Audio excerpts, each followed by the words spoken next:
Ef við erum að ala upp árgang eftir árgang þar sem börn geta ekki lesið sér til gagns, núna það 47% drengja og þriðjungur stúlkna sem ná ekki grunnfærni í lestri eftir 10 ár af skólagöngu, þá það mjög alvarlegt bæði fyrir samfélagið og fyrir bara efnahagslífið. Við munum enda út í skurði bara sem þjóðfélag ef við komum þess ekki í lag. Almenningur sættir sig ekki við að reka eitt dýrasta kerfi í heimi með einn versta námsárangurinn. Þessi umræða á ekki einu sinni þurfa að eiga sér stað. Gögnin eiga bara að liggja fyrir bara á netinu og hver sem á að geta skoða þau. Björn Brynjólfur Björnsson, hvað segirðu gott? Ég bara eldhress. Ekki? Jú, takk fyrir boðið. Já, bara ekkert mál. Sko, ég hafði sambandi við þig fyrir nokkru og þá ætla ég að fá þig þátt. Við erum aðeins búin að bíða með það, bara til að sjá hvernig svona landið liggur í þessu. Það eru skólamálin. Þú ert núna formaður viðskiptaráðs. Framkvæmdastjóri. Ég segi það, ég man nú ekki hvernig ég sagði þetta. Ég klikka alltaf á framkvæmdastjóri, formaður. Ég er ekki að djóka, í 100% tilfella. Þá segi ég vitlaust. Ég segi framkvæmdastjóri þegar formaður og formaður er framkvæmdastjóri. Hvernig sé því líður? Þú ert hjá viðskiptaráði og þið hafa verið að fjalla skólamálin. Hafið áhyggjur. Margir hafa áhyggjur. Auknar áhyggjur núna undanfarið. Sérstaklega vegna PISA, en ekki bara út af PISA, heldur líka við kannski svona viðbröðum þess sem kom út úr PISA. Og það við svona, kennarasambandsins og annarra hagsmunaaðila sem hafa að gera með það hvernig kerfið að þeir hafa svolítið farið í vörn gagnvart því að PISA hafi komið illa út og gagnrýnin sem að snýra því. Þú fórst það byrja bara þar, þú fórst í einkennilegt viðtal á Sprengisandi fyrir ekki svo lengu, þar sem að það var fjallað meðal annars þetta. Það viðtalningurinn fór svona út og suður og var svona fjallað allt önnur mála og var talað háskólana og eitthvað fleira þvíumlíkt. Ég náði aldrei einhvern veginn almennilega utan þetta viðtal. En svo við byrjum á því. Í þessu viðtali þá voru þið að ræða skólamálin við hagsmunaaðila sem hefur að gera með þessi skólamál. Hvernig birtist þetta þér svona sérstaklega í kjölfarið á því viðtali? Já, þetta byrjar, ég í sumafrí í júlí og það kemur inn áform ráðuneytisins að afnema endanlega samræmd próf.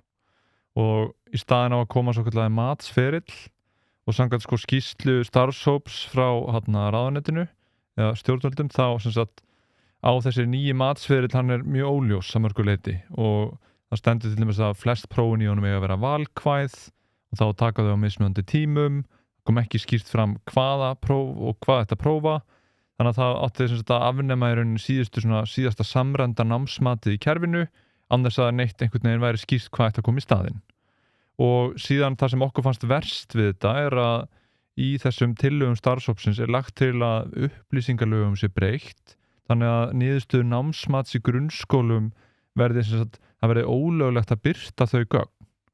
Og þetta fannst okkur kannski síðasta nýjasta birtingamynd þess hvernig stefnumótun í þessu málaflokki komin á endastöð og stóra atriði að við erum að reka eitt dýrasta grunnskólakerfi í heimi með næst lakasta námsárangur í Evrópu. Og við sem viðskiptaráð, við erum frjáls félagasamtök einstaklinga og fyrirtækja og hjá okkur eru mörg til dæmis af stærstu fyrirtækjum landsins. Og við lítum á þetta bæði sem samfélagsmál og líka bara efnahagsmál. Ef við erum að ala upp árgang eftir árgang þar sem börn geta ekki lesið sér til gagns, núna það 47% drengja og þriðjungur stúlkna sem geta ná ekki grunnfærni í lestri eftir 10 ár af skólagöngu, þá það mjög alvarlegt bæði fyrir samfélagið og fyrir bara efnahagslífið. Við munum enda út í skurði bara sem þjóðfélag ef við komum þess ekki í lag. Og það kannski ástæðan fyrir að viðskiptaráð fer að tjá sig þetta. Og við höfum líka alltaf frá stofnun, við erum stofnun 1917, þá höfum við alltaf haft menntamál að segja. Við tókum við rekstri Verslunarskóla Íslands 1922 og erum stofnaðil og meirihlutaeigandi háskólans í Reykjavík.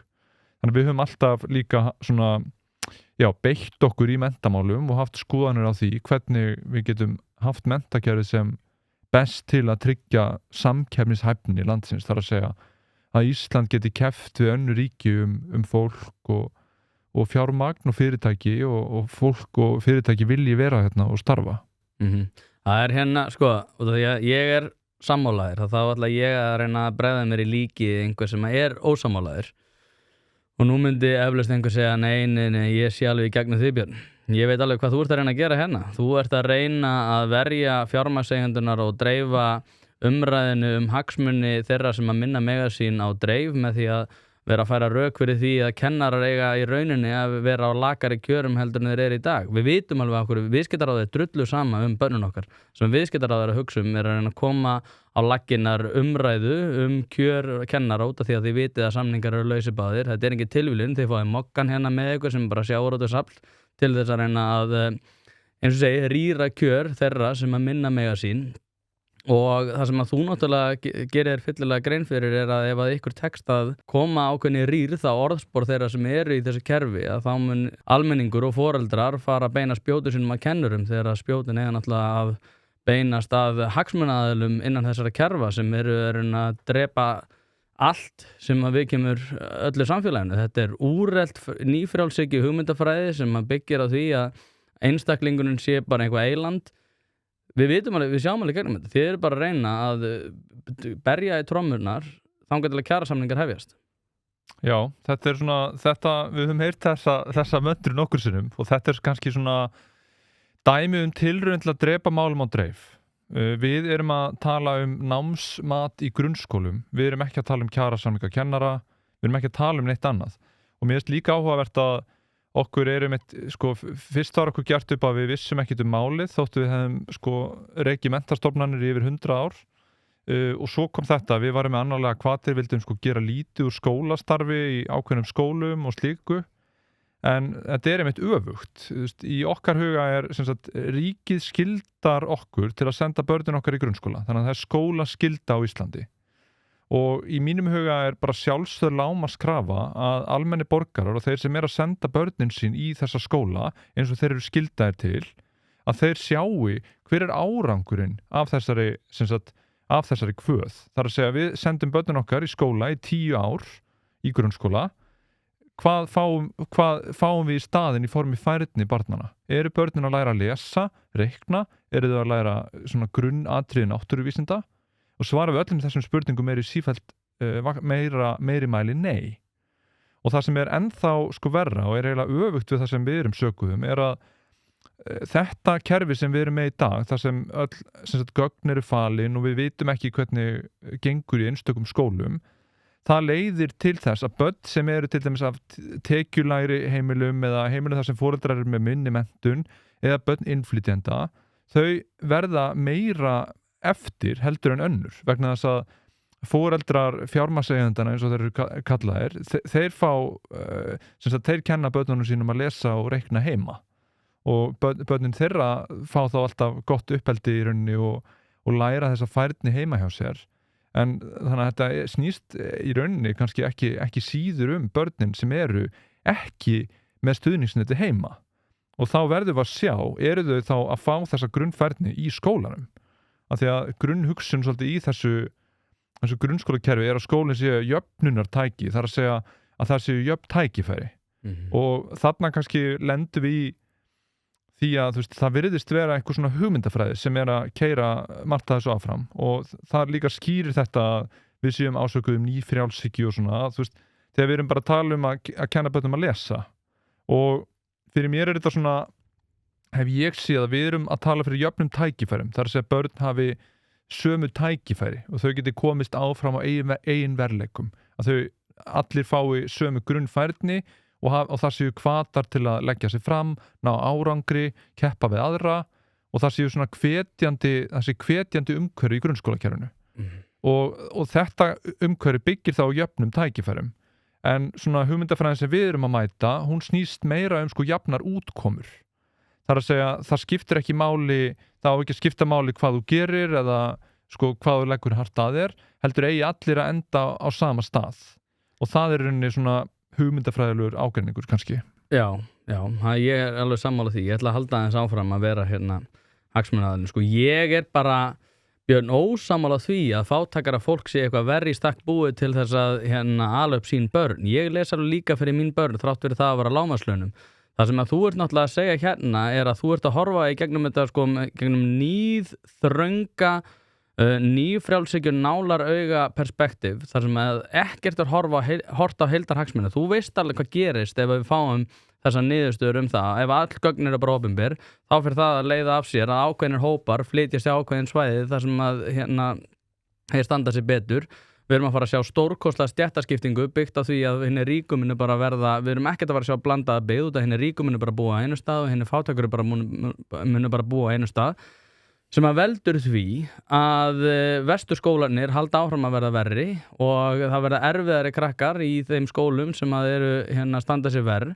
Þú veist alveg að þessi punktstaða byggir ekkert á framistöðu kennara, þessi punktstaða byggir á því að það eru fólk að Erlendabergi brotnu sem að ekki jafn vel í stakk búið, bæði þurfa að vinna meira og líka hafa verra að valda tungumálinu sem veldur því að þau eru verri í því að lesa út af því að foreldrarnir tala kannski ekki tungumálið. Að sjálfsögðu þetta fyrirliggjandi niðurstaða og þetta alveg vitað innan kennarasambandsins. Þannig að það að þú ætlir að fara að setja þetta fram sem einhvers konar frelsar, þú ert bara með einhverja Jesúkomplexa það að þú sett að bara bjarga öllum börnum sem eru að Erlendabergi brotnu, það bara þvæla út af því að það myndi bara valda því að þessir krakkar fá verri þjónustu frá kennurum út af því að kennarinn eru bara allir keyptir yfir. Þetta bara mjög fyrirsjáanleg niðurstaða þeirra sem vilja sjá einkarekna skóla fyrir þá ríku á meðan hinnir fátækuru fá lélegri kennara. Já, það var mikið af svona stórum orðum í þessum yrðingum og við erum vönd því að fá á okkur stóru orð og svona það sem ég myndi kalla hræðsluáróður og alhæfingar vegna þess að gögn námsárangur niður á einstaka grunnskóla voru birt og þau voru birt bara lengst framan af en það var hægt upp úr aldamótum að birta þau reglulega. Við vorum með samræmt próf þar sem þetta var birt niður á einstaka skóla og ekkert af þessu sem þú ert að lýsa gerðist. Það sem gerðist var að við vorum með hvata til árangurs í kerfinu. Þannig að sveitarfélög sem reka grunnskóluna, þau sáu hvaða skóla til þeim stóðu verri eða betur en aðrir. Fjölmiðlar gátu farið og spurt af hverju er námsárangur verri í þessum skólum og skólastjórinn svaraði þá fyrir það. Og það var bara hvati til að bæta sig þegar einhver dróst aftur og einhver stofnun og líka hvati til að læra af þeim sem gerðu vel. Þannig að grunnskólarnir sem stóðu sig best, fjölmiðlarnir fóru líka þangað og spurðu, já, hvað er það sem þið gerið sem gengur svona vel? Og að því þú myndist á viðtal við Sprengisand, þar segir formaður skólastjórafélagsins 3 sinnum, við eigum að treysta sérfræðingum. Og þetta er hugmyndafræði sem við erum ósammála. Við eigum að birta gögn og það er svona góð setning á ensku sem ég finnst vera trust but verify. Það er að segja við viljum algjörlega geta treyst fagfólki í skólakerfinu og bara eigum að gera það en á sama tíma er sjálfsögð krafa þar séu birtir árangursmælikvarðar. Rétt eins og allstaðar annars staðar. Við tókum dæmi til dæmis heilsugæslur. Í heilsugæslum á Íslandi, þar er birt niðurstaða þjónustukannana. Hversu ánægðir eru sjúklingarnir með þjónustuna? Og það þýðir ekki að það fari engin ákveðna heilsugæslur. Það þýðir að verður ákveðin svona hvati, ákveðið aðhald og auðvitað er það óþægilegt að vera neðarlega í þessum samanburði. Það er óþægilegt fyrir skólastjóra til dæmis að vera fyrir skóla þar sem kannski námsárangur er lakari og að hlutfall innflytjenda eða aðrar félagslega breytur skýra ekki þann mun, af því að þú getur líka til dæmis eins og í PISA er spurt að því tala foreldræðinir íslensku eða er íslenska töluð á heimilinu og svo er það birt samhliða. Þannig að þá getur þú líka leiðrétt meðaltöls einstakra skóla fyrir þessum bakgrunnsbreytum og hvað stendur það eftir? Það er einhver nálgun á gæði skólastarfs og það er það sem við erum að leitast eftir að komi fram í opinberu umræðu. Á okkar mati er það ekki kerfisins eins og sér að skoða þetta. Það er almennings að hafa aðgang að gögnum um gæði skólastarfs og hversu vel einstökum skólum gengur að mennta börn. Það var einmitt það sem að þótti svolítið sérstakt í bæði sem að koma fram í þessu viðtalið þegar þú fórst að Sprengisand og reyndar annars staðar líka er að margt í þessari umræðu snýra því að börn fólks séu í rauninni einkamál kennara sem er öfugsnúin hugmyndafræði að mínum mati. Það er ekki þitt að segja mér nákvæmlega hvernig barnið mitt eigi að koma til með að vera út af því þú ert sérfræðingur því hvernig á að mennta börn.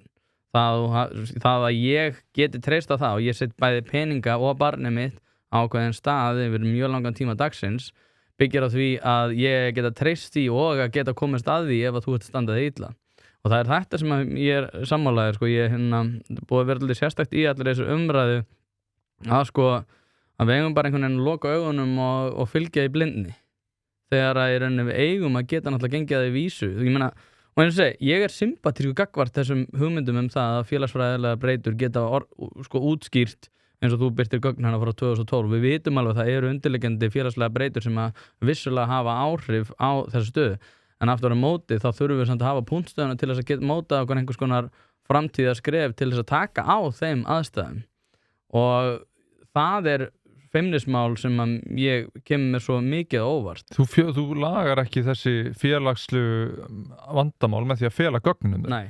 Ef að til dæmis við byrtum núna niðurstöður niður á skóla frá 2012 bara líka til að sýna að það gerist ekki træðilegt ef að það gerist. Þannig að við fundum sem sagt gögn frá 2012 þar sem Reykjavíkurborg var skylduð til að byrta niðurstöðu niður á einstaka grunnskóla. Það eru nýjustu gögnin niður á einstaka stofnanir.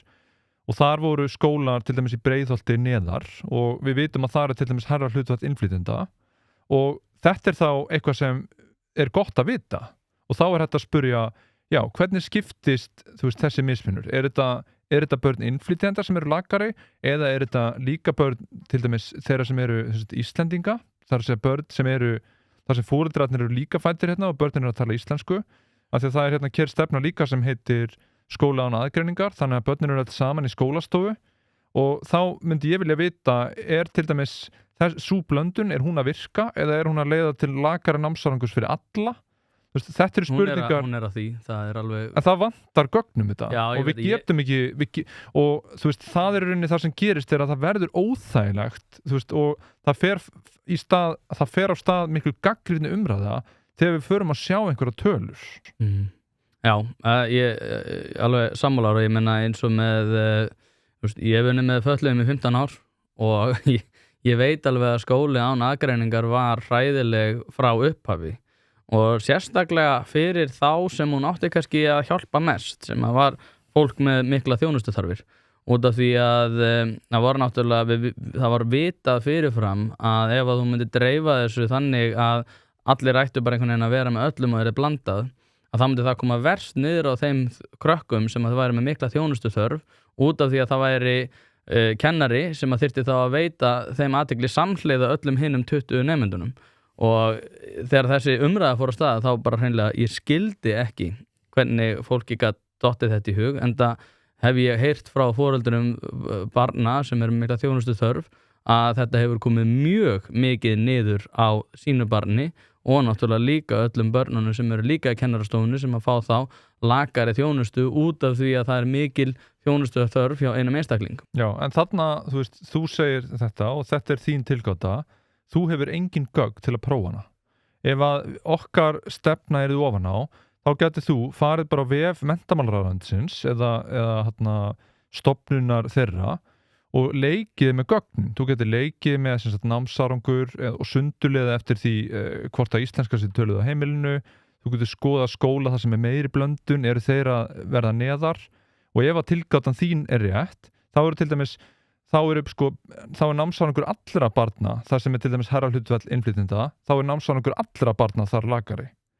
En ef að tilgátaðin í röng, þá er kannski bara námsárangur hjá börnum innflytjenda lakari, en börnin sem eru ekki börn innflytjenda, þau eru með sama námsárangur og annar staðar. Við getum ekki átt þessa umræðu þegar það er búið að fela öll gögnin. Nei, nákvæmlega og ég menna gögn eru sérstaklega svona sem ætti alveg að vera á þessari upplýsingaöld alveg okkur ætti að vera frekar ljóst að við tökum allar ákvarðan út frá gögnum. Þannig að það er ekkert ætti að vera feimnismál við það að, að einhvern veginn geta móta sig af gagnaöflun og skrefum fram á við með vísan til þeirra. Nei, og mér fannst þarna að við sendum sendum þessa umsögn og fengum fyrst frekar skrítin viðbrögð frá bæði menntamálaráðherra og forystufólki kennarasambandsins sem hefur haft mest stefnumótun í þessu málaflokki að segja frá aldamótum en síðan sá við viðbrögðin breytast mikið af því að foreldrar og almenningur og kennarar líka sem höfðu samband við okkur létu bara einfaldlega ekki bjóða sér upp á svona viðbrögð þar sem það var ekkert efnislega, engu svarað efnislega, bara eindómur skætingur. Þannig að þá svolítið breyttist tónninn og núna talað til dæmis að þessi svokallaði matsferill sem sem sagt nýtt námsmat, að það að vera skildupróf í íslensku og stærðfræði og það að vera samræmt. Þannig að þá erum við komin með sem sagt aftur samræmt próf sem má bara ekki kalla lengur samræmt próf, en það ásynst að vera samræmt próf í íslensku og stærðfræði í 4. bekk, 7. bekk og 9. bekk. No. Þannig að eini munurinn frá því sem sagt að við vorum með samræmt próf hérna í 4. bekk, 7. og 10. bekk, að sem sagt öll breytingi núna, við erum búin að, sem sagt, að leggja niður samræmdu prófin, kalla þetta eitthvað allt annað, en við erum sem sagt aftur að koma með samræmt próf nema í staðin fyrir 4., 7. og 10. eða 4., 7. og 9. Það er nú öll breytingin. Þannig að þetta er svona einhver svona, það er líka einhver svona orðasúpu stríð í gangi. Það er verið að kalla hlutina öðrum nöfnum en þeir eru. Það er aldrei hægt að tala bara hreint út. Nei, og það er náttúrulega eitthvað sem hefur verið bara búið tíðkast í svolítinn tíma, að einhvern veginn að við séum að reyna að þóknast móðguðustu manneskjunni með því einhvern veginn að breyta orðalagi sem að þýðir nákvæmlega sama og það orðalag sem að þessi móðgæða manneskja taldi að þyrfti að útrýma. En við gerum það samt einhvern veginn alltaf og þetta er rosalega erfitt því að þetta er líka vont. Sérstaklega vegna þess að sko, ef við förum alltaf að breyta orðum til að þóknast einhverjum öðrum hvötum sem eru oftast svona hugmyndafræðilega drifnir, að þá er líka miklu erfiðar að horfa tilbaka í söguna. Þegar við erum til dæmis að horfa 30 ár aftur í tíman eftir 20 ára eða 30 ár, að þá er miklu erfiðar að skoða það hvað átti sér stað ef við erum komið með mismunandi orð. Þetta er lykill að því að við erum með réttar upplýsingar og við getum aðgengi að upplýsingum byggir fyrst og fremst á því að við höfum sameiginlegan skilning það hvað við erum að tala og ef við erum mismunandi orð yfir öll þessi alla þessa hluti, þá náttúrulega erum við bara að skjóta sjálf okkur í fótinn. Það var ég reyndar heyrðu eitt, ef þið eru komin svo langt þá er það að hlusta á þetta í opnu streymi út af því að allt sem kemur við skólamálum hef ég opið. Ef þið viljið styrkja þetta þá er það á partus.is/1 pæling og ég vil líka minna á live show 24. september þar sem að ég, Heiðar Guðjónsson og Þórður Pálsson ætlum að ræða hinn ýmsu mál í mínigarðinum klukkan 8. Það er frítt inn 24. september. Mætið endilega þangað, það má hafa samband við mig að þið viljið taka frá sæti og það eru þó nokkur búnir að því. Ég veit ekki hvort ég þurfa að fara í aðgangsstýringu, ég held ekki og ég von ekki, en ef þið viljið taka frá sæti að hafið samband við mig. Það er eitt í þessu, ég var að hlusta á viðtal við Ragnar Þór Pétursson í gær, þar sem hann var að tala meðal annars um þessi mál. Og þetta kemur svolítið inn á þennan hugmyndafræðilega ágreining sem að þú varst að benda á áðan. Og hann einfaldlega sagði það að PISA-kannar væri eitthvað sem að fólk og lönd væru almennt að forðast. Þetta væri orðið mjög úrelt, þetta mælti ekki réttu hlutina. Þetta væri svona síðustu leifar þessara hræðilegu stefnu Illuga Gunnarssonar þegar hann var menntamálaráðherra, þar sem við ættum að vera með einhverjum hraðalestrarmælingar og einhverjar einkennilega mælingar sem mældu rauninni ekki neitt. Þessir PISA-kannar væru rauninni ekki góður mælikvarði út af því að það væri bara verið að sparka þeim krökkum út sem væru ekki að standa sig vel á meðan að PISA-kanninu voru teknar og þar alveg enda verið skólar að sína fram betri árangur og að OECD sem að tekur þessar mælingar út er bara svona svolítið eins og NATO þar sem að það er bara rosalega íhaldsamt kerfi sem væri ekki að taka mið af nýjum áskorunum í nýjum veruleika og að krakkanir hefur rauninni ekki getu til þess að móta eigið móta eigið sjálfstæði gagnvart þeim svona veruleika sem er fyrir hendi í dag út af því að það væri rauninni ekki lestur samkvæmt því sem að PISA leggur upp með sem væri það mikilvægast. Heldur væri það mikilvægast að við hefðum ákveðna svona listsköpun og við hefðum svona betri tæki fyrir krakkana til þess að móta sig eftir þeim veruleika í dag. Þú hefur eflaust heyrt þessa gagnrýni það að PISA skiptir rauninni engu máli. Hann vildi rauninni fara rauk fyrir því að PISA skipti miklu minna máli heldur en kannski við værum að segja. Hvernig myndir þú bregðast við þessu? Já, ég hef nú ekki heyrt þetta tiltekna viðtali en Ragnar Þór er sem sagt fyrrverandi... Þetta var líka í gær. Já, hann er fyrrverandi formaður Kennarasambands Íslands og hefur það verið svolítið í forsvari þess hóps sem hefur verið að keyra þessa stefnu að afnema allar samræmda mælingar í kerfinu og þannig að það kemur mér ekki á óvart að hann sé líka að tala niður PISA vegna þess að það samræmt próf, alveg eins og samræmdu prófin voru á Íslandi. Þarna verið að prófa lesskilning, starffræði og náttúruvísinda skilning á milli landa og bera það saman og þar kemur semst sú niðurstaða að Ísland semst í næst neðsta sæti í Evrópu.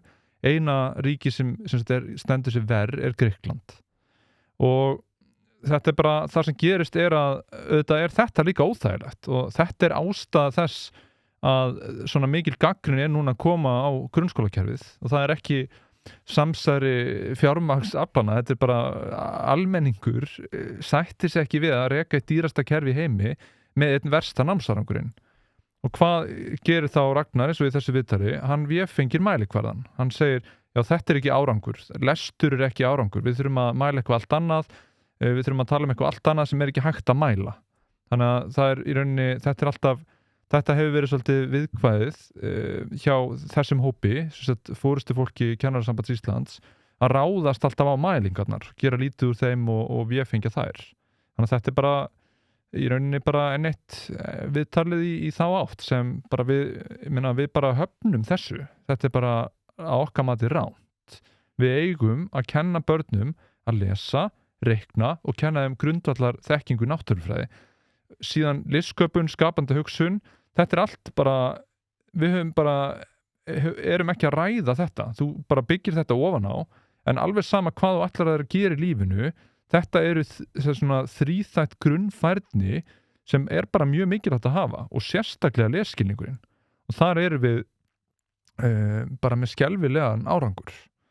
Og lausnin við því ekki að hætta mæla eða fela niðurstöður eins og stefnan hefur verið hingað til. Lausnin að skipta kúrs. Og þannig að það sem við sögðum í okkar umsögn til dæmis til ráðuneytisins sem ætlar núna að afnema endanlega samræmdu prófin í núverandi mynd, þá sem sagt hvöttu við stjórnvöld líka til að gjalda varhug við því að fara í einu og öllu eftir ráðleggingum frá þessum hópi fólks vegna þess að þau hafa ráðið meir og minna stefnumótun í málaflokknum frá aldamótum. Þau óskuðu eftir því að niðurstöður samræmdra prófa yrðu ekki lengur birtnir á skóla. Stjórnvöld urðu við því. Þau óskuðu eftir því að samræmd próf hefði ekki lengur neina þýðingu fyrir nemendur með því að, sem sagt, að taka þau úr sambandi þegar kemur eingöngu í framhaldsskóla. Stjórnvöld urðu við því. Og núna, sem sagt, síðast árið 2021 og 2022 þá var mikið, sem sagt, kvartað þaðan yfir því hvað samræmdu prófin væru erfið í framkvæmd og skrítin og þau voru þá tímabundin lögð niður og nú á að leggja þau endanlega niður. Og síðan eins og til dæmis þessi starfshópur sem ég var að segja frá sem vill, sem sagt, breyta upplýsingalögum. Það eru svona undanþágur frá upplýsingalögum persónu upplýsingar, ríkisleyndarmál og eiginlega ekkert annað. Þar á sem sagt að bæta við, sem sagt, það persónu upplýsingar, ríkisleyndarmál og námsmat í grunnskólum. Og hverjir eru sem sagt fulltrúar hagsmunaaðila í þessum hópi? Það eru sem sagt 2 fulltrúar frá Kennarasambandi Íslands. Það engin fulltrúi frá neinum öðrum hagsmunaaðila. Já, það líka bara, við erum komin á svolítið skrítinn stað þegar að einmitt eitthvað sem á ekki vera einkamál skólayfirvalda og hefur mikið að gera með framþróun barna, kemur vissulega foreldrum við, sé fært í sama flokk eins og einhver svona þjóðaröryggisupplýsingar. Þetta rosalega skrítið.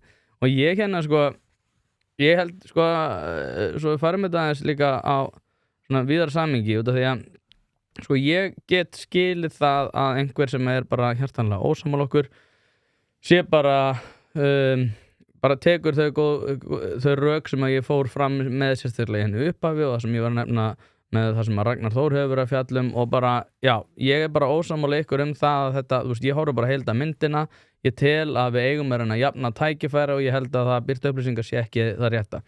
Ok, það hægt að færa rök fyrir því sem mér finnst reyndar ekki að vera góð rök, en ok, sem svo að svo manneskja sé á þeirri skoðun. Þá aftur á móti annar vinkill að þessu sem það að Hermundur Sigmundsson, Íris Róbertsdóttir, Svala og hann Jón Pétur Símsen hafa verið að færa rök fyrir nýjum svona, já, ég ætla að segja bara andblæ inn í skólakerfi sem að byggir á Kveikjum neistan, þar sem að fólk vissulega að taka niður tölugögn, þau eru notuð til þess að taka betri ákvarðanir.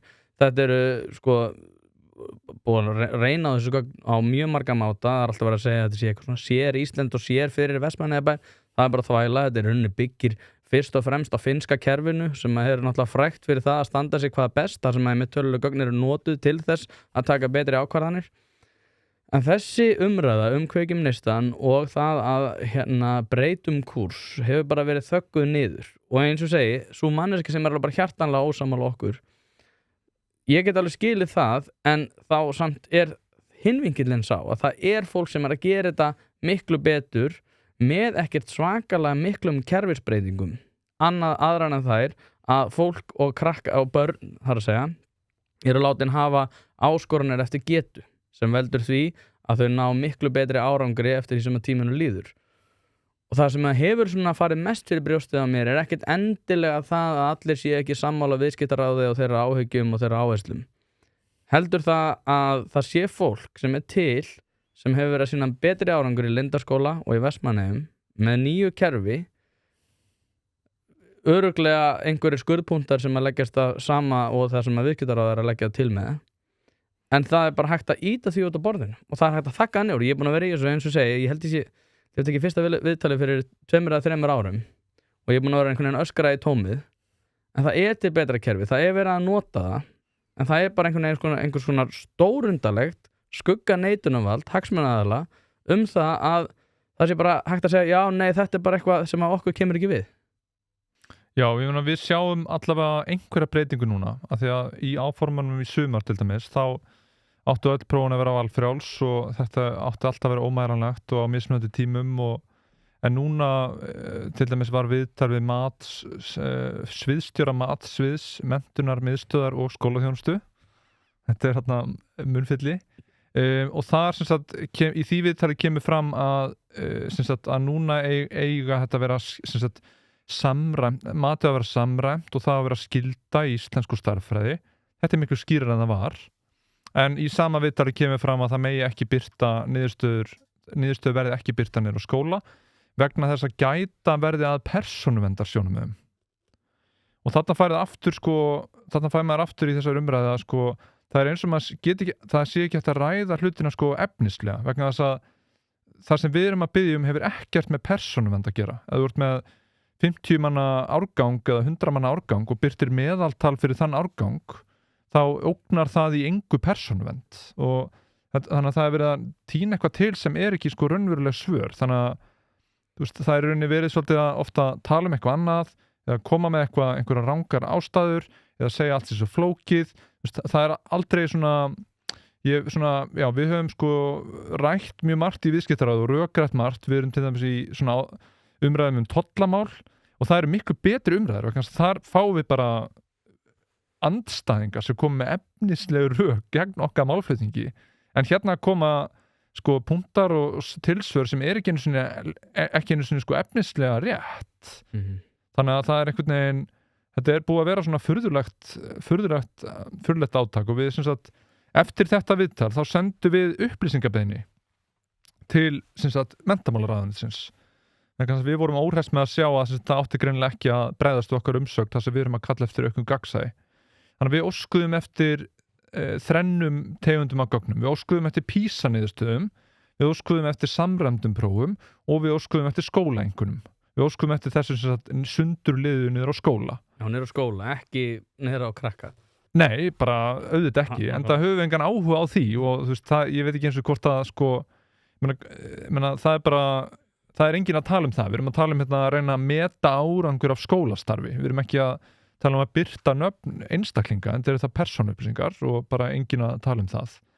Við erum að tala að sjá árangur á skólastarfi og ef við fáum þessi gögn, þá til dæmis þetta að bera saman skólaeinkunn í skólanum við niðurstöður á samræmduprófi í skólanum til að sjá hvort það sé samræmið eða misræmið þar á milli. Og við vitum að þessi gögn sem sagt liggja fyrir vegna þess að Menntamálastofnun gerði rannsókn í samstarfi við Rannís og Háskóla Íslands árið 2022 og niðurstaða þeirrar rannsóknar var að 1/3 nemenda í skólum þar sem annarkvort einkunnaverðbólga eða öfug einkunnaverðbólga. Það að segja, barni fær annarkvort A þráttur að vera ekki með nógu góða færni eða það fær kannski B eða C þráttur að vera með betri færni en annars staðar á landinu. þannig að sko börn í verðbólguskólunum þau fara þá inn í til dæmis framhaldsskóla án þess að vera með fullnægjandi færni og þau náttúrulega verða af tækifærin til að bæta sig í grunnskólanum vegna þess að þau halda kunni að lesa og reikna en kunna það ekki og börnin sem eru lág þau hérna líka eru með sko halda þau standi verri en þau standa raunverulega og þau eru með hérna lakari tækifærin önnur börn þegar kemur að framhaldsnámi bara út af því hvar þau búa og þetta er sem sagt niðurstaða rannsóknar Menntamálastofnunar frá 2022 sem sýnir með óyggjandi hætti að það er misræmi sem sagt, það er í stjórnarskrá að þú meir ekki til dæmis mismunna börnum eða fólki eftir búsetu en við erum með sem sagt niðurstöðu frá yfirvöldum sjálfum að börnum er mismunnað eftir búsetu bæði þegar kemur að tækifærin til að bæta sig og líka tækifærin til framhaldsnáms og þetta finnst okkur alvarlegt þetta er ekki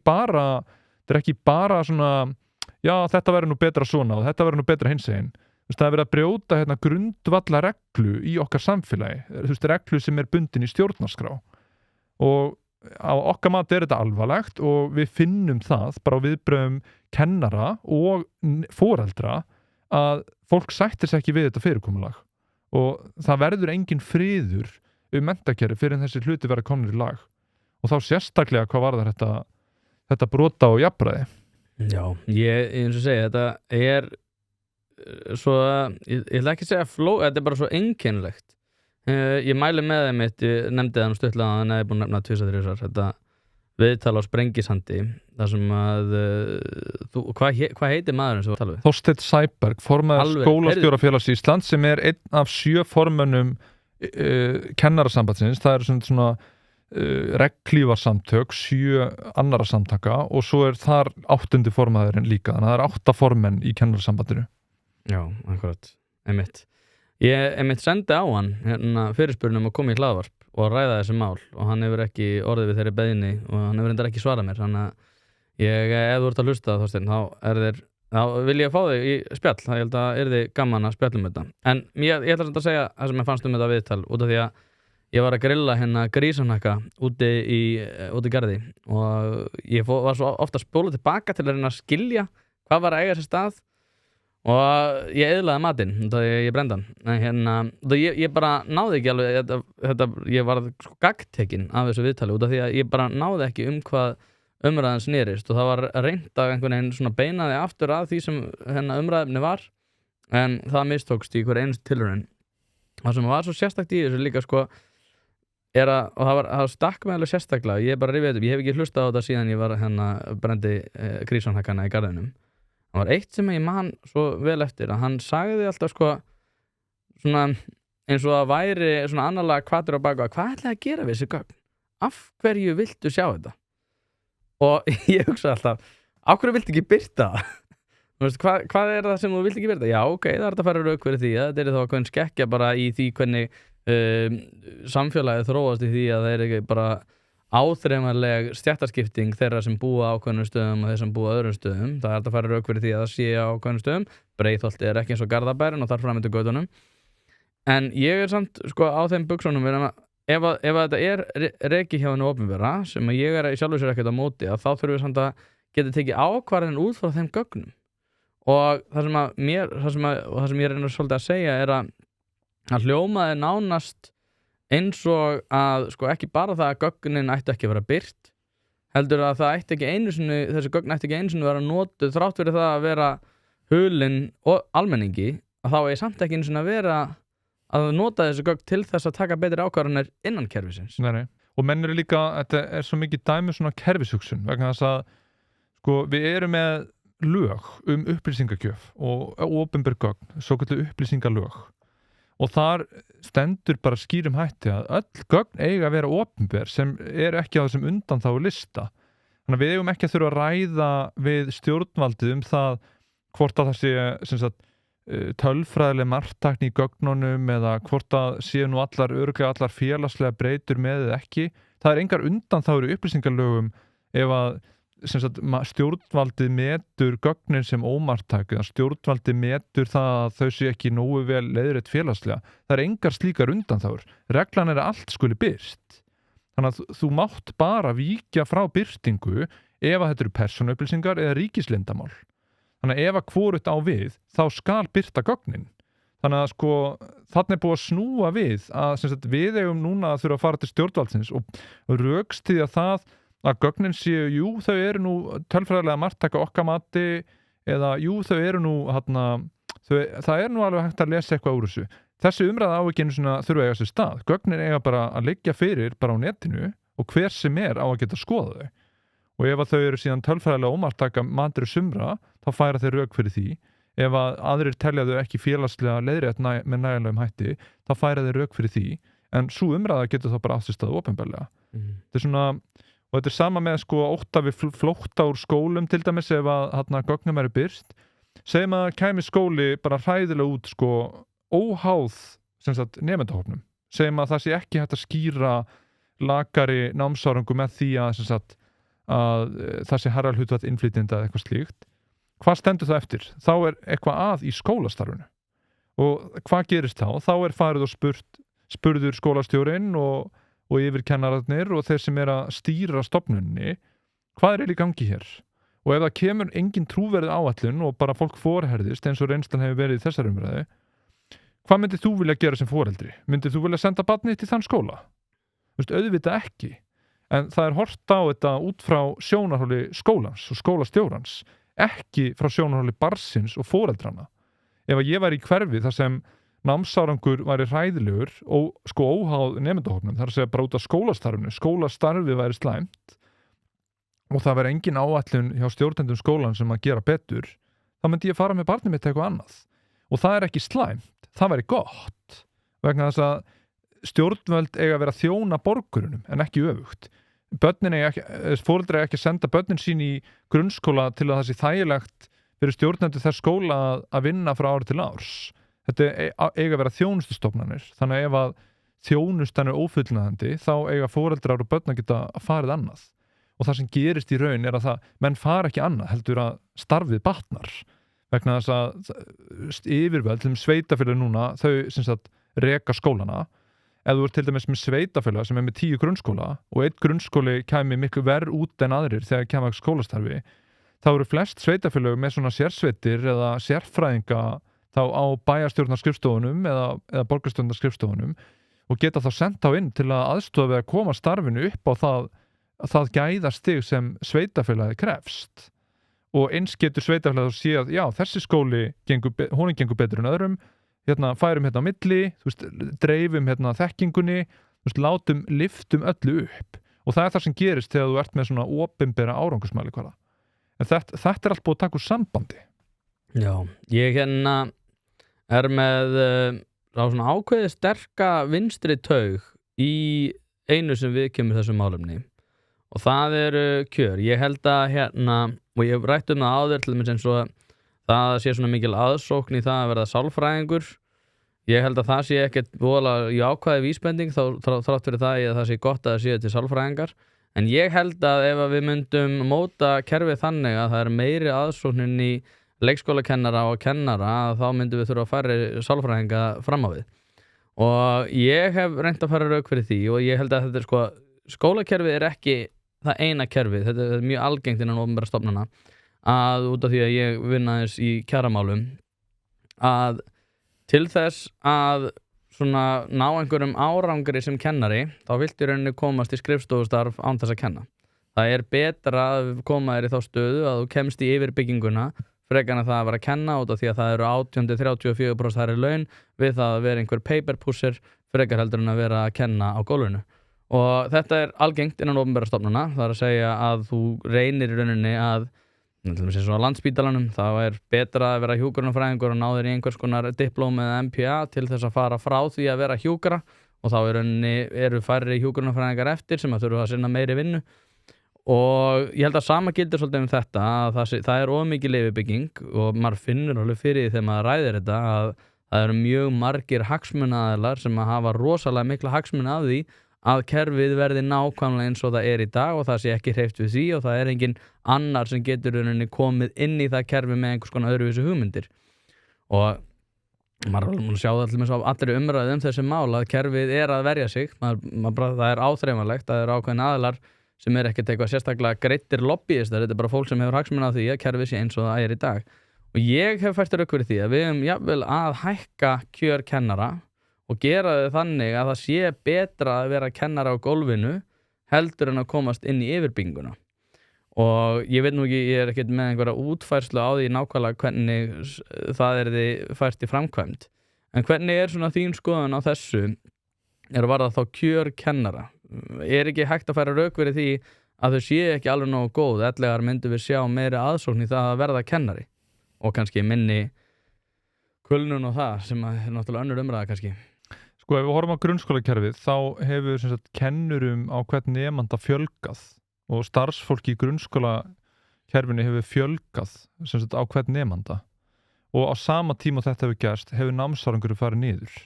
Þannig að þegar ég að tala þegar kerfið byrjar að snúa á þessa óheilla braut sem það í dag, þá það upp úr aldamótum og þá námsárangur hér sambærilegu við önnur vestræn ríki. Og nú hann komin í sem sagt, næst neðsta sætið. Þannig að það svo mikil óheilla þróun sem hefur átt sér stað á sama tíma og til dæmis það hefur fjölgað í grunnskólanum, starfsfólki.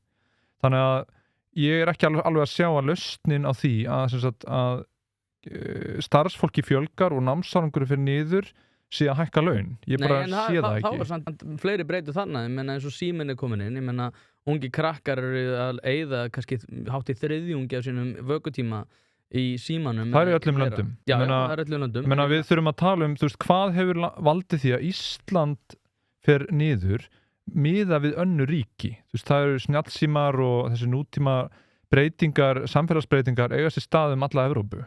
Þannig að við erum ekkert eyland þar. En við erum eyland í því að okkar kerfi hefur hrakað bara einna mest af öllum kerfum á Vesturlöndum núna frá sem sagt árinu 2005 eða 2009. Þannig að það eitthvað mikið að í okkar kerfi og það tengist ekki tæknibreytingum, það tengist ekki svona þessum stóru samfélagsbreytingum á Vesturlöndum vegna þess að þetta einskorðast við Ísland. Við hvað tengið þú þetta? Ég tengi þetta við það að það búið að taka alla árangursmælikvarða í kerfinu úr sambandi. Það fyrst og fremst og að því að þú talar að hækka laun kennara og sko ef að þú horfir á eitthvað kerfi sem í dag bara svartur kassi, við sjáum bara að við erum að setja einna mest inn í þennan kassa af öllum ríkjum á Vesturlöndum og við erum að fá eitt af versta útrónum af öllum ríkjum á Vesturlöndum. Þá lausnin að setja meira inn í kassan? Þá ekki lausnin að opna kassan og reyna að skilja hvað í gangi þarna inni og laga tannhjólin? Í mínum huga það sem aðkallandi. En þetta bara, þú veist, dæmi kannski að, þú veist, ég fann fyrir þessu til dæmis í viðtalinu á Sprengisandi við Þorstein Sæberg. Hann endar á að tala þetta í rauninni að lausnin sé að hækka laun eða fara í, hækka laun kennara. Og fyrir mér þetta bara algjörlega ótengd umræða. Og fyrir mér ekki lausn á því að námsárangur fer hérna niður á sama tíma og starfsfólki fjölgar og kostnaðurinn eykst. Þá lausnin ekki að auka kostnaðin ennþá meira. Lausnin að skoða hvað að valda því að kostnaðurinn ekki að leiða til árangurs. Já, ég svona einhver leiti sammála, sko, það líka og það þessi breyta, sko, það sem ég var að ræða áðan með yfirbygginguna að það væri hægt að taka umræðu kjara sem sagt, betri kjör ef við förum að ræða þessa yfirbyggingu út af því að eins og með mjög mörg opinber kerfi þá rosalegur kostnaður í yfirbyggingu. Alveg sama hvaða, sko, ég vinn Þetta snýst framleiðni vegna þess að þú sér bara þú nefnir yfirbyggingu, annað sem þetta að skoða afköst, þar að segja hversu marga starfsmenn þarf á grunnskólastigi til að til dæmis per bekk eða per nemanda, ef þú nær þeirri tölu niður þá getur að hækka laun sem sagt á þá sem að sinna störfunum án þess að auka kostnaðinn. Þannig að sko, ef þú eykur framleiðni eða afköst í kerfinu líka, þá getur að hækka launin án þess að auka kostnaðinn. Þannig að þetta líka spurningum að skoða hvernig við erum að sinna, bara hvernig hagkvæmnin í kerfinu. Það náttúrulega líka bara svo vont að framleiðni orðið mjög mikið feimnis hugtak þrátt verið það og afköst eitthvað sem að við ættum í rauninni að vera að horfa til alveg sama, sko, með hvaða til hvers við erum að reyna að bæta út af því að þetta líka rosalega mikið í sambandi við til dæmis umræðu núna til dæmis, tökum alltaf umræða, núna kemur prísun á markað. Verð fellur í bónus og festi líka eitthvað að skoða það hvernig þeir ætla að móta sína afstöðu gagnvart þessu nýju veruleika. Þá fer umræðan að snúast sko hag neytenda. Og hagur neytenda sá að þeir fá betri kjör á sömu matvöru og sem náttúrulega bara frábært. Það allir ánægðir með það. En það líka veldur því að það ákveðnir aðilar sem vinna kannski hjá bónus og festi og hagkaup og þetta alltaf sama og prís. En sko þessi umræða skólana, hún byggist fyrst og fremst á starfsmönnum bónus og starfsmönnum festi. Í staðinn fyrir að horfa á hagsmuni neytenda. Hagsmunir neytenda eru börnin. Það alveg sama hvernig við horfum á þetta. Þá þurfum við alltaf að vera að hugsa, sko, ef að börnin ekki að fá ekki að ná nægilega góðum árangri, þá hefur það ekkert með þau að gera sem að vinna í yfirbyggingunni og í þessum kjarna, annað en það að þau þurfa að skoða sín mál. En samt einhvern veginn umræðan snýst öll einhver allt önnur mál heldur en þannig einsta kjarna sem þessar skólastofnanir. Já, og þess vegna held ég að, þú veist, að eins og bara meiri segja, þú veist, bara þér núna gerist það, þú fer að nefna, sko, já, geti lausnin verið að hækka laun, þú veist, þá erum við aftur komin í þetta að kerfið, við erum alltaf bara að horfa á starfsfólkið, þú veist, og bara, en þetta, sko, það sem við erum að tala þær breytingar sem við erum að tala væru betri fyrir kennara. Við erum að tala þú veist, kerfið í dag að sumu leyti bara mjög svona hvað maður að segja, þetta ekki hvetjandi kerfi fyrir kennara að vinna í og þá sérstaklega það kemur að námsmati vegna þess að námsmat núna ekki samræmt, það að segja tækifæri barna til framhaldsnáms ráðast af svokallari skólaengun sem byggir að hluta til að huglægu mælikvörðum kennara og það þýðir að kennari bars í 9. eða 10. bekk settur í þá stöðu að þurfa að gefa barninu A eða B+ eða B og til dæmis ég sagði sögu daginn af kunningja mínum sem hann gefur barni B og daginn eftir hann boðaður á fund hjá ritara skólastjóra og hittir það foreldra barnsins sem hella sér yfir hann og húðskam hann fyrir að gefa barninu B en ekki A og ef þú ert með samræmt námsmat þá tekuru svona hluti út og kennararnir þá vernda líka fyrir ómálefnilegu áreiti að þessu leyti og auðvitað, hvað gerist í þessu tilfelli? Þessi kennari líklegur þegar hann á mörkunum næst til að gefa barni A eða B? Auðvitað gefur hann barninu frekar A og sleppur við þessi óþægindi og þessi leiðindi og þetta ástæðan fyrir einhverja verðbólgu. Þetta ástæðan fyrir því að einhvernir rjúka upp og að því ég nefndi þessa rannsókn Menntamálastofnunar á misræmi, þau gerðu aðra rannsókn og sú rannsókn var á einhverja verðbólgu. Og niðurstaða þeirra var að frá því að samrænduprófin voru tekin úr sambandi og skólaengunum voru látnar ráða för við inntöku í framhaldsskóla, þá var einkunnaverðbólga samfellt ár eftir ár hækkuðu skólaengunir og þær voru orðnar svo háar að menn tóku tölukerfið úr sambandi og skipti yfir í bókstafakerfi til að reyna einhvern veginn að stemma stigu við því en rannsóknin sýndi að einkunnaverðbólgan heldur áfram, jafnvel þóttur sem í bókstafakerfi. Sífellt herra hlutfall nemenda fær A. Já, þetta bókstafakerfi var náttúrulega algjörlega galið og þetta náttúrulega eitthvað sem að Bandaríkin náttúrulega þurftu að taka sko inn í sérstaklega bandarískir háskólar þar sem að manneskja sem ég þekki mjög vel sem að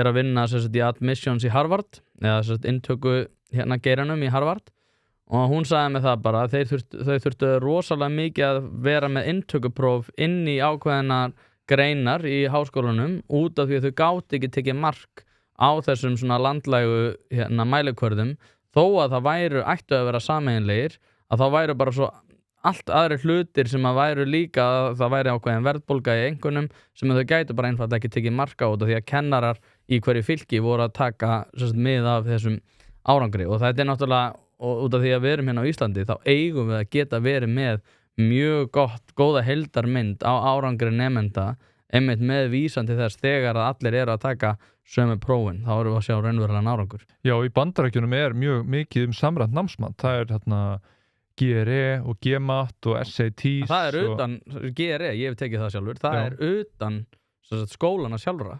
Já, það Það er bara, en það er samræmt próf sem hefur þá þýðingu fyrir tækifæri nemenda til framhaldsnáms. Og þetta er að prófa ákveðna grunnfærni og með samræmdum hætti. Þannig að eina leiðin fyrir þig til að komast inn í góðan skóla, til dæmis í Bandaríkjunum, er að leggja hart að þér og læra. Og við erum að tala um það að þetta er í flestum ríkjum. Þú veist, bara námsárangur ræður tækifærin barna í flestum ríkjum í kringum okkur. Og það er það sem við erum að kalla eftir. En það sjá allir að þú getur ekki notað ósambarlegar einkunnir til að taka nemendur til dæmis inn í framhaldsskóla. Nei, og svo líka, og annað í þessu sem hefur náttúrulega verið rosalega mikið í þessari umræðu, svo við ljúkum þessu líka því, það er rosalega mikið verið að tala um hérna, já, eineltismál og það er skólamáltíðir og þetta sem við erum ekki búin að koma inn á, en rosalega mikið af svona utanarliggjandi breytum sem er rosalega mikið til umræðu allt inn í dag. Ég er alveg bara, af hverju er það að ræða þetta svona mikið? Og þeir segja, já, þetta er svona ástæðan fyrir því að við stöndum ekki alveg vel. Og svo horfum ég á Kveikjum neistan aftur hjá með Jón Pétri Símsen og Hermundi Simonsinni og fleirum náttúrulega. Allir þessi mælikvarðar, til dæmis eins og eineltismál, falla niður. Allar þessar utanarliggjandi breytur sem er rosalega mikið til umræðu í dag, örugglega út af þessar umræðu, þá var einhvern veginn reynt að horfa á einhverja aðra punkta. Þeir koma líka betur út þegar að þau fara að sjá betri námsárangur. Þannig að öll þessi málefni sem er verið að tala um, svona það sem er verið að tala um líðan og verið að tala um eineltismál og verið að tala um næringagildi í skólamáltíðum og allt þetta hefur batnað samhliða betri árangri. En ef við varum með samræntna mat, þá sæjum við þær tölur svartar á hvítu á landsvísu, þessi skóla myndur skara fram úr. Hvað myndi gerast? Við myndum fara í umræðinu og í skólastarfi og skoða þetta betur. Þá er ekki hægt að leiða þetta hjá sér. Þá er þetta ekki eitthvað sem þú þarft að segja, þá er þetta bara eitthvað sem tölurnar sína. Og það er í rauninni, þú veist, menn tala um að kerfið sé svo flókið, að það sé svo erfitt að laga flóknan hlut með einföldum lausnum, en það er bara þannig að stjórnun til dæmis, að því að við erum samtök fyrirtækja, öll fyrirtæki hjá okkur nota árangursmælikvarða til að passa að þau séu að sinna því sem þau gera vel. Þannig að það er bara mælaborð, það sem er verið að horfa á árangur af starfseminni. Og þar er samanburður gríðarlega mikilvægt, til dæmis samanburður að því þú talaðir um verslanir. Öll fyrirtæki sem eru með til dæmis margar verslanir bera saman sölu á fermetir per búð eða starfsánægju per verslun. Og menn sjá þá ef eitthvað er á tilteknum stað og fara þá og aðstoða þá verslun við að standa sig betur. Og þetta er nákvæmlega eins í þessu kerfi. Ef að eitt grunnskóli þá allt í einu fyrir að síga á til dæmis námsárangurinn, þá er farið þangað og skoða, hvað er að? Hvernig getum við lagað þetta? Þannig að þetta snýst einmitt að lyfta þeim upp það sem menn er að verða eftir og þannig að öll börn hafi sömu tækifæri. Förum að ljúka þessu eða líka við þetta efni, þá var það partus.is/1 pæling til að styrkja þetta, minni á live show, Mínigarðurinn 24. september klukkan 8, Heiðar Guðjónsson, Þórður Pálsson og ég að fara að ræða hérna ýmsu hluti frítt inn. Brynjólfur Björnsson, takk æðislega fyrir að koma. Þetta var mjög áhugavert. Bara þangað til næst. Takk sem leiðis.